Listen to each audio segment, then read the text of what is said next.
কথা এটা কম এতিয়া মেট্ৰিকৰ ৰিজাল্ট দিব কোন তাৰিখে দিব অংকৰ প্ৰশ্নখন টান আহা বুলি কৈছিল তথাপিতো পাছ কৰিব কোনো চিন্তা কৰিবলগীয়া নাই এই মুহূৰ্তত ৰাজ্যৰ শিক্ষাৰ্থীৰ লগতে ৰাজ্যবাসীৰ বাবে জনাব বিচাৰিছো বিগ ব্ৰেকিং নিউজ এবাৰ মেট্ৰিক পৰীক্ষাৰ ফলাফলৰ তাৰিখ ঘোষণা কৰিছে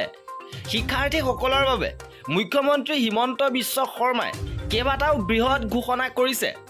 মেট্ৰিকৰ ৰিজাল্ট কেতিয়া দিব ইয়াৰ তাৰিখ ঘোষণা কৰিছে ইতিমধ্যে শিক্ষামন্ত্ৰী ৰণোজ পেগুৱে মন্তব্য কৰিছিলে যে বহাগ বিহুৰ আগে পিছে মেট্ৰিকৰ ৰিজাল্ট ঘোষণা কৰিব আৰু ইয়াৰ পিছতে আজি মুখ্যমন্ত্ৰী হিমন্ত বিশ্ব শৰ্মাই ঘোষণা কৰিছে কিমান তাৰিখে দিয়া হ'ব ৰিজাল্ট লগতে উল্লেখ কৰিছে যে যি গণিতৰ প্ৰশ্নকাকত বিসংগতি আছিল ইয়াৰ বাবে সকলো ছাত্ৰ ছাত্ৰীকে নম্বৰ দিয়া হ'ব বিসংগতিপূৰ্ণ প্ৰশ্নৰ বাবে সকলো শিক্ষাৰ্থীয়ে নম্বৰ পাব কেইবাটাও বৃহৎ ঘোষণা কৰিছে সবিশেষ আপোনালোকক জনাব বিচাৰিছো আপোনালোকে চাওক যিমান ছোৱালীয়ে মেট্ৰিক পাছ কৰিব সবটো কলেজত নাযাব ঘৰত টকা পইচাৰ অসুবিধা আছে এইবাৰ আমি বিনামূলীয়া নামভৰ্তিও কৰি দিম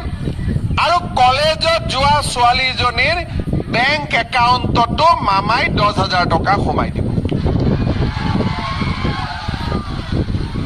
আৰু যিজনী ছোৱালী ডিগ্ৰীত নাম লগাব তাইক 12,500 টকা সোমাই দিব আৰু যোনে বিশ্ববিদ্যালয়ত পঢ়িব সেই ছোৱালীজনীক 25,000 টকা আমি বেংক একাউণ্টত দিম তাৰমানে কি হ'ব ছোৱালীৰ পঢ়াৰ দায়িত্ব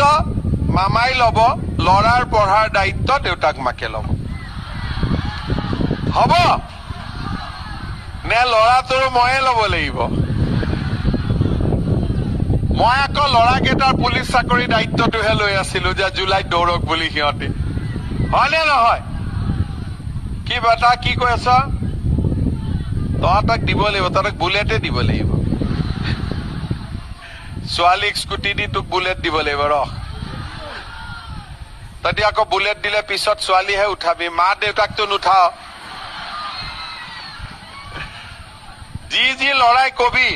যে আমাৰ বুলেটৰ পিছত আমাৰ মা উঠিব ই বুলেট পাব কিন্তু কোনে উঠাব কথা এটা কম এতিয়া মেট্ৰিকৰ ৰিজাল্ট দিব কোন তাৰিখে দিব 19, 20, 21 তাৰিখ মানে মেট্ৰিকৰ ৰিজাল্ট দিব ঠিক আছে